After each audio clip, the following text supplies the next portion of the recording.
welcome to the Gussets and Go Days podcast, episode 24.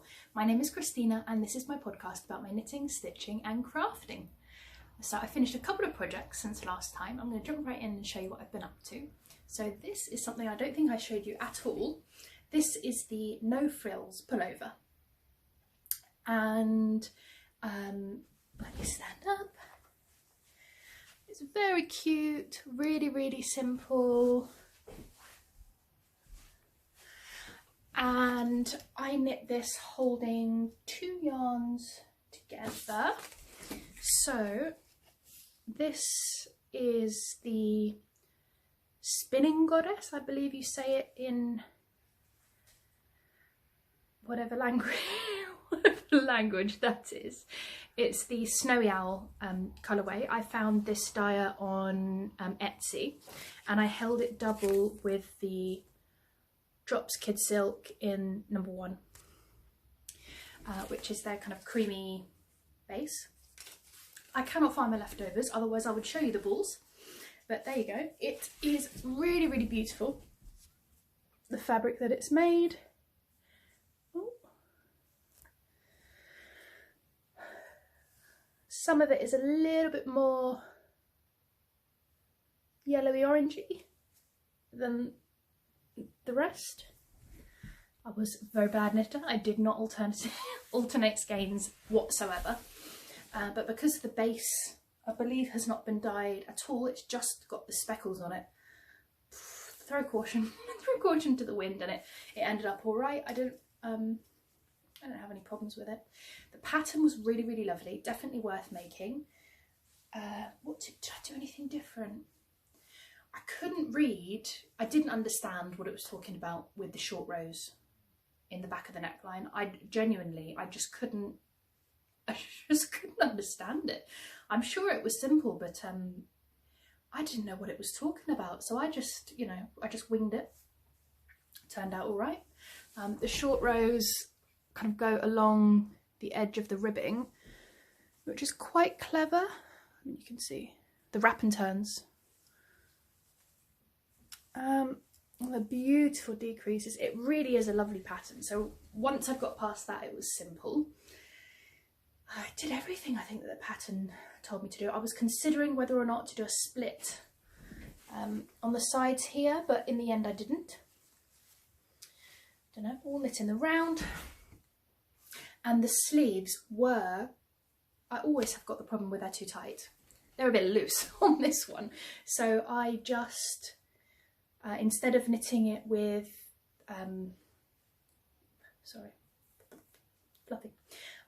instead of knitting it on one needle that was the right circumference, I did it magic loop because I knit tighter magic loop and I know that. So I made that conscious decision knowing that about my knitting, which is good. I think I've now got to that stage with knitting where I know myself a little bit more and I can make those decisions on purpose rather than by accident. So yeah, I think it's really lovely. This was to fill a really specific gap in my wardrobe. So this was for on the way to work and on the train, because sometimes I get really cold and I don't really have any oversized knitwear which I can put, I mean, not that this is oversized, but it's got positive ease in it, so I can fit, comfortably other garments underneath. I think it's a 42-inch bust. Is that the large size that I made? I think it's a 42. I'll write the details down below. And I used the needles that they specified. I didn't change the gauge. I went with the gauge. Yeah, so I'm super happy with it. Anyway, it's quite lightweight. And I can just shove it in my bag, and if I'm cold I pull it out and it's lovely and toasty, which is why I've gone with the full length sleeves. And I cannot rave about the pattern enough. But what else have I been knitting on? Oh, socks. So I had to do Christmas socks.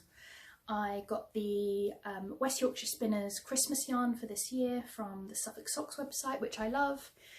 And I love shopping with that on the website there because everything comes out really quickly and it's beautifully packaged, and She stocked really, really lovely wool. So this is the West Yorkshire Spinners in the Robin, which is the self-striping.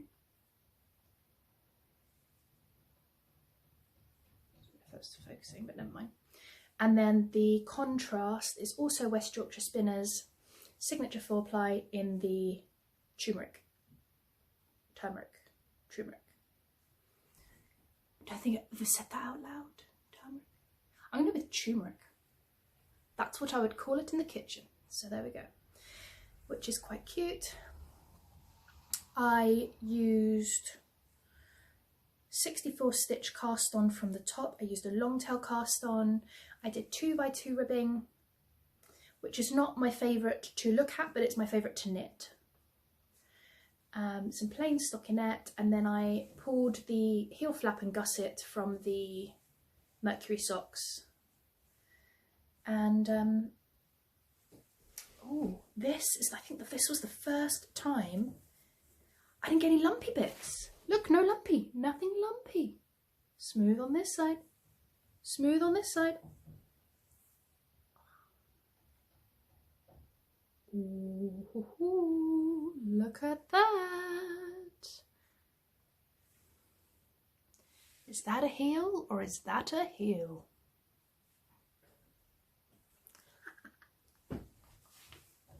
It's the small things in life that make one happy. Might just be incredibly simple as a person, but I don't care. And a wedge toe with the decreases.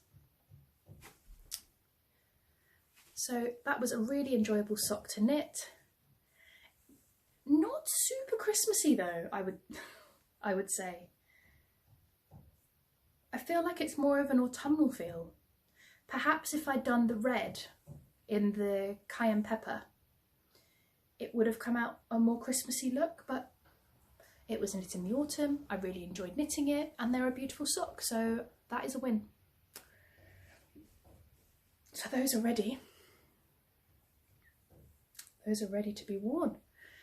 They fit really nicely. It's lovely having the heel flap because you get that width across the heel here. Sometimes it comes up a little bit shallow with a short row heel, so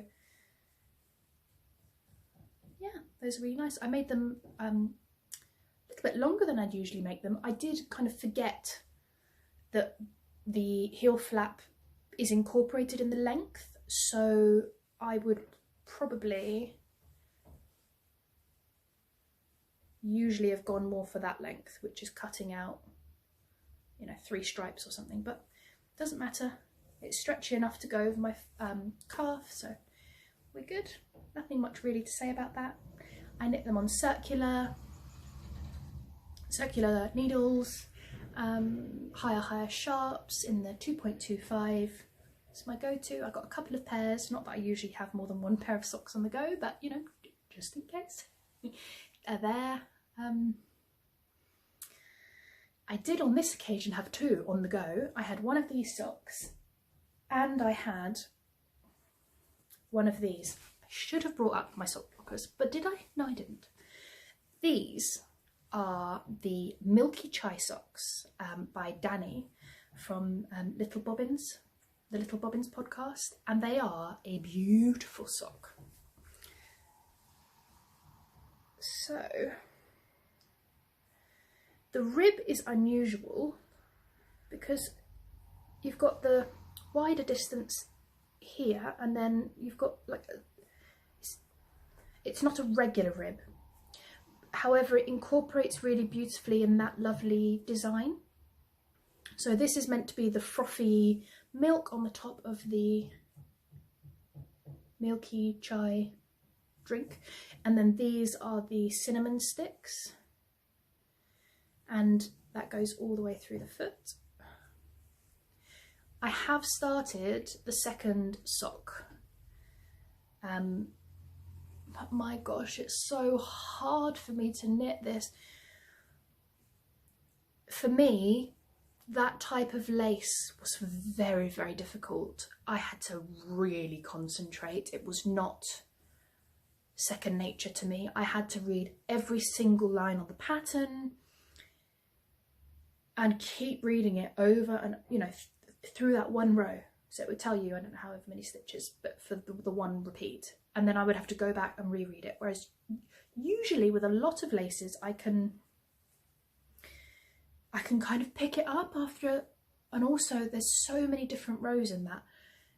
Anyway, I don't know whether it's because when I knit a sock I expect it to be easy and I had not put aside that quiet time. I don't know whether I was just, you know, I was too engrossed in RuPaul's Drag Race. I don't know what was going on. But yeah, the yarn is West Yorkshire Spinners. Again, seem to have been on a West Yorkshire Spinners kick at the moment. This is their cinnamon stick, which I thought was the perfect colour, and it really is beautiful. It's the first time I had done a, what's it called? I can't remember the name of the heel. It's the one with the square. It's gone. It is gone out of my mind. Anyway, it has got this beautiful texture. I don't know if you can see that. It is really beautiful. Again, that took a lot of concentration, but maybe just because it was the first time I was doing it. I've not worn them, so I don't know if the square is going to fit better than the triangle. That one's a triangle.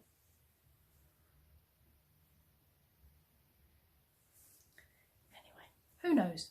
It does look a lovely shape, and it does look quite, you know, heel shaped, so fingers crossed. Yeah, also the, is it 5x1 or 7x, whatever, the rib that runs through. I made a mistake a few times, and that really annoyed me as well. Anyway, that is not a flaw of the pattern. That is completely a complaint about my brain and where I was at while I was knitting them. There is nothing wrong with the pattern at all. It's beautifully written. It's super clear, and yeah, I can't recommend it enough. And it's lovely. How lovely! But the other sock, I've got maybe that much. But it will get done. It will get done. Anyway, Milky Chai socks, cannot recommend them enough. They are beautiful.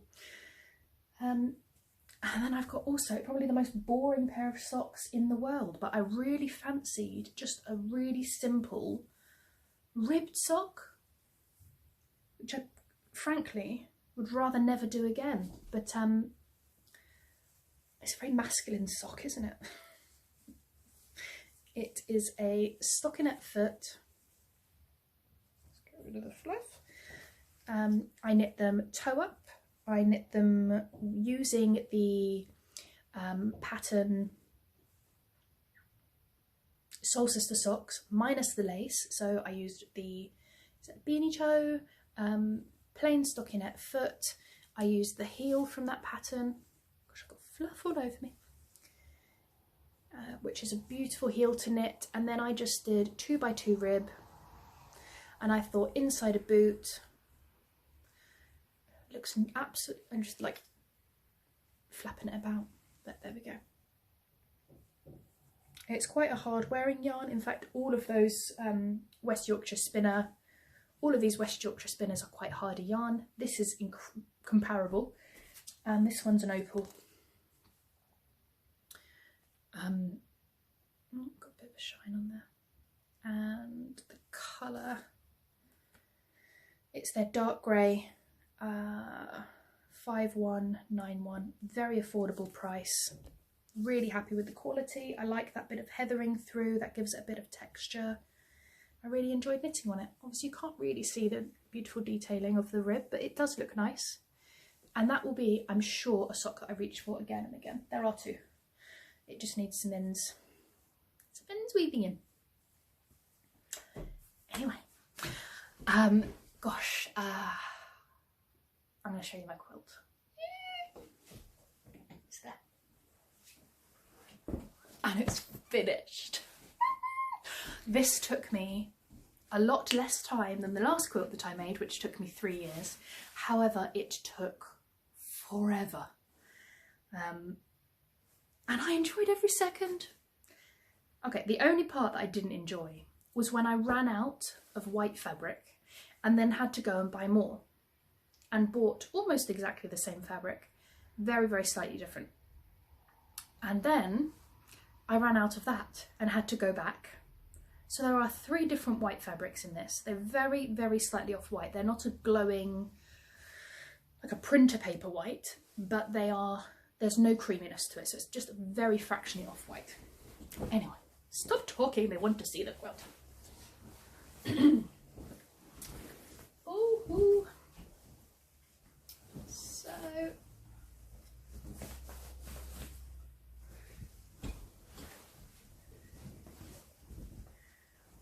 it's quite big.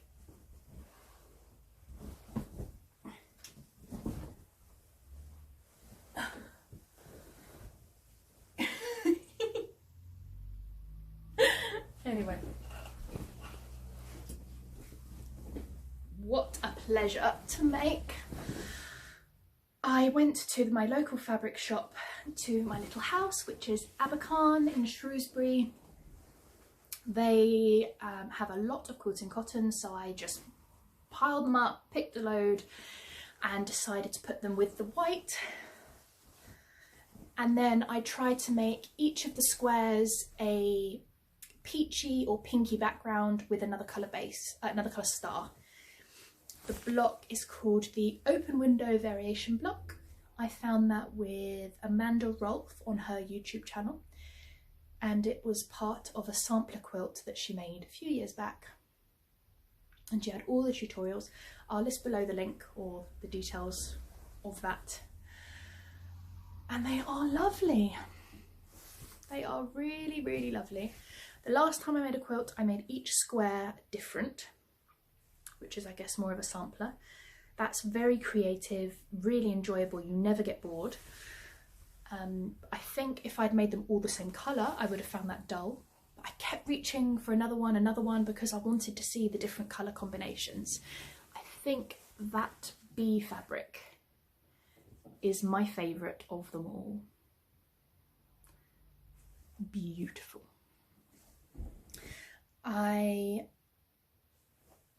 The last time I made a quilt, I remember hating the quilting part. I used a domestic machine. On this occasion, I stitched all my pieces together on a domestic machine. Am I in focus?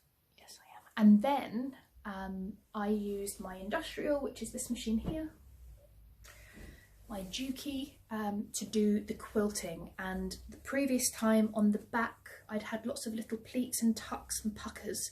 This time I didn't.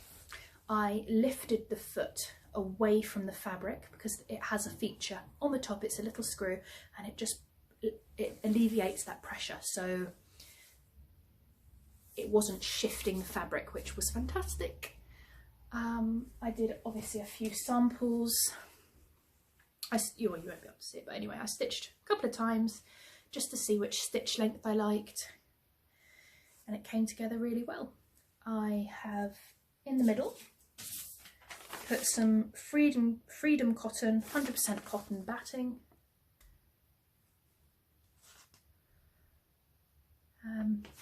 This was a piece of paper that was just inside the batting as they cut it. Fantastic. And instead of using safety pins, which I've used in the past, I used a curved safety pin in the past and needed hundreds of them. I used the spray adhesive. Again, I got it in Abercarn, OD 505, temporary adhesive. So I was really impressed with it. I was terrified I was going to ruin my carpet, so I put paper. I've got a massive roll of pattern cutting paper, and I put a couple of sheets down on the floor. So, and then I just threw that paper away at the end. I couldn't have gone outside to do it. So I did it in this top room. I opened the windows really wide. Nina was gone. She's my cat. Much to her disdain, she wanted to be where the action was, but anyway. There's a tiny bit left, so this is a double-sized quilt and it goes over the edges a lot. It's bigger than my double duvet. I have a full-size double duvet duvet cover and duvet, and this is bigger than it, so it overlaps a little bit more. Oh, sorry. Also managed to get very lovely mitered corners, and I pulled this corner at random. They are all as equally lovely. Usually I would pick the one that looked the nicest and then show you that one, but no, this is a different corner. I was so pleased with myself. I really took the time to make sure everything was done beautifully. I hand finished the binding on the inside. This is a separate piece than the backing, although I used the same fabric. I wanted the backing to be a fabric that would not show cookie crumbles or chocolate crumbly smears or jam from jam sandwiches. We have no children, you know. It's just me. Well, just grown-ups anyway. See, the struggle is real even for grown-ups. And I thought that fabric kind of suited the colour scheme, and you won't notice grubbiness. I sound absolutely disgusting, and I don't even care. Anyway, really beautiful. And of course, the quilt label. I love a quilt label. I love the history of quilt labels. I love that for many generations you see these beautiful labels and it's got the name and the date, and it's part of history. And I love social history more so than the history of, you know, kings and queens, but the history of real people. And quilts were made by real people, and I love that connection to it. And I'm just thinking, you know, if I pass this down or someone were, even if they weren't in my family, you know, it will last a long time and it will have my name on it. So I made a label, but not just any label. I tried to make it funny. So it's Beware the Blanket Bandit, Christina Snellgrove 2019. So Nina is of course the blanket bandit. Oh, how cute is that? Not everybody's cup of tea, of course. I know that people, you know, like quite a traditional label, and I do adore that, but that is not me. This is me. Silly, funny. We've got some beautiful satin stitch. We've got back stitch through there. That was my favourite part, writing the blanket bandit. That was lovely. I do wish I'd done one thread of floss for my name. I used 2 and that was a mistake. 2 was perfect for the blanket bandit and for Beware. And Nina looks a little bit odd. I don't care. It's all part of it. That took me many hours, and I think it's funny, especially because Nina loves this blanket, and as soon as you put it on the bed and you give it a fluff about, she is under there like a flash. So before you sit on any blankets in the house, we have to just check there's no little lumps, which could be little Nina's. Overall, super happy with this. It is not perfect, you know, not all of my points are perfect, but a 1 to 2 millimeter tolerance is fine. Absolutely fine. Anyway, oh, So cozy.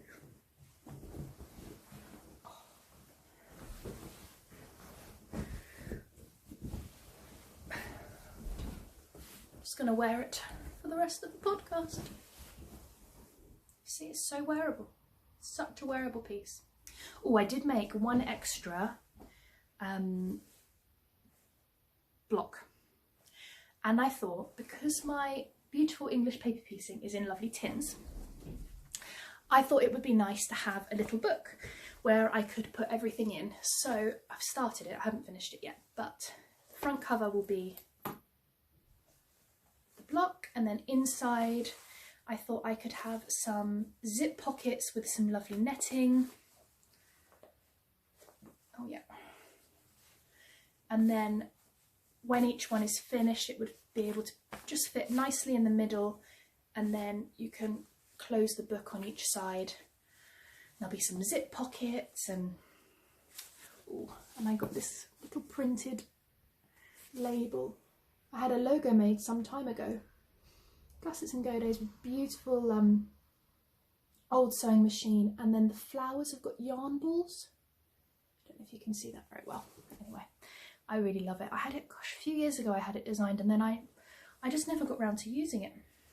I'm excited to have this. I like, as much as I do love a good tin, I think I've got 4 tins on the go at the moment. 3 tins just for that one project, and it's a little bit excessive. I got some lovely little zips for it. And I thought colourful and fun. And that's some of the backpack netting. Found it on a quilting website. Did I? Thought I had one packet of, never mind. I'll write down below the brand that I got it from. They did quite a few different colours, and I thought that that mint went really well. It's looking quite turquoise. It's definitely a mint. It's very similar in colour to that mint. We are losing the light rapidly. Anyway, there's one project left that I would like to show you, and that is this. It was finished, it's not now. So it was a vintage pattern, and this is McCall's 3242. So it's a classic little jacket. I did not want this shirt cuffs, and I wanted it shorter, so I omitted the pockets. This came in only one size, and a vintage seller on Etsy had photocopied the pieces. It was low quality. It was lower quality than reproductions I've bought in the past. Usually someone would clean the pieces, so when you photocopy many times it becomes all like grainy. Usually if I'd ever bought a PDF or a printed version, which is a copy, they would have put in that effort to kind of clean it and check the digital copy before they sold it. This wasn't. This was just a photocopy. It was in full size, it wasn't small pieces, so I didn't have to stick it together. And there was only the one size, which was not my size, so I did have to make it bigger. But I bought this lovely, if you look closely at this fabric, it is black one way and grey the other. It does read as brown. I'm not really a brown person, so that is a slight fail, but never mind. I wore it into work, and I said to my friend Maria, do you know, I've made this jacket and I love it. I love the collar, I love the button down, I love a lot about it. But I think it just looks horrendous on me. Well, working in an alterations department, in a department store, always a danger, because straight away you got to put it on, and everyone wants to have a good look. And yeah, tell you what needs to be done. So luckily she's had a little look, and she's told me I need to have some diagonal darts here, even though it's meant to be boxy, because Maria said it needs darts, and also darts need to be put in through the back and then on both sides, and I also need to taper the sleeve. It's in the, oh, it's not even the evening, it's the middle of the afternoon and the lighting has just gone. But Anyway, I will bring it closer just to show you.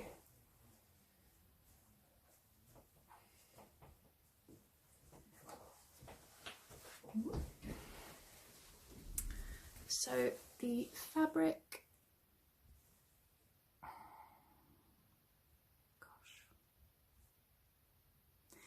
so it has got flecks of orange and of a turquoise. I would call it turquoise. Oh dear. Oh.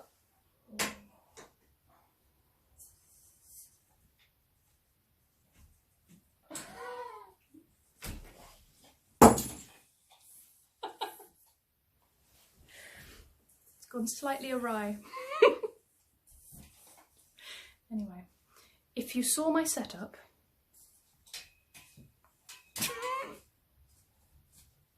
it's not a Halloween episode, we don't need scary lighting. I have an ironing board with my projects on it, and then I've got a lamp clamped to the ironing board which has now fallen off. Anyway, it is a lovely fabric.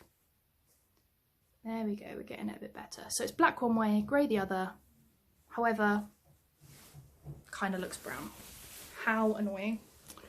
But never mind. Oh. So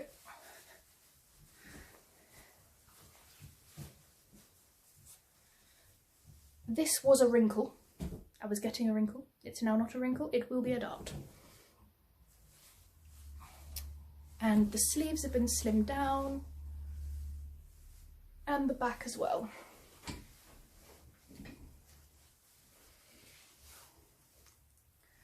I do really love it now, although it does look a little bit evacuee. Like 1940s vintage evacuee, not, you know. Anyway. So I do quite like it now. It is still kind of boxy. Anyway. I just like the collar. I had much bigger pads in. And I took them out. I put in a really soft pad, and I think the bigger pads will just need to go back in. They are quite big though. We'll see. Because of this seam, this dart that runs through here, which is part of the pattern, it means there's a little bit of bulk, and I think that a bigger pad would support that a bit better. Anyway, it was done. I did wear it. And now it needs, you know, a good half a day at least worth of work. But I'll do it. It's fully lined, really nicely. I may see if I can get away without putting the seams into the lining and just on the outside. Pure laziness, you understand. Pure laziness. Oh, another good thing that I do on my coats is I interline them. So I stitch the top layer together, and then when I cut out the lining, I back it. So I back it on Demet, or also called lamb's wool. So it's a woven, fluffy fabric. Obviously, very difficult to show in this bright white. It's quite fine and fuzzy. It's very soft. They also sell similar in fabric shops that sell curtain making things, curtain making equipment, because you also can use, what do they call it? I think it's curtain interlining. It's to hold heat in and block light out. You can use this. Of course, there is now lining that has been painted with a special product to stop fabric going in. This is quite an old-fashioned way of making curtains, but in Abercarn I popped in and they have it, and any other big fabric shops that sell curtain making fabrics and other haberdashery for curtains will often have this. And I cut out my fabric for the lining, I lay it on top of this and then I cut it and keep those 2 layers of light, those 2 together, and then I stitch them as one. That's what I've done with this. So this body has got both the lining and a thicker layer inside, so it's much warmer. It does give bulk, so with something more fitted I wouldn't do it, but with something that is more boxy I like to do it. The only issue I'm having is where the shoulder is pleated, I am getting that little bit of bulk there. That's what I mentioned through the shoulder. But I don't think it's I don't think anyone would notice, to be honest, just me. And this is meant to be a casual garment, again, for my train. So this is my train look. It's my evacuee jacket and my snowy owl jumper. Anyway, fantastic. I was hoping to get this done today, but do you know what? I'm not going to. I had some beautiful yarn delivered, which is downstairs, from Dandelion and Dogwood, and I'm going to make another simple beauty school top with that. I do not have it here, but I will show you that next time.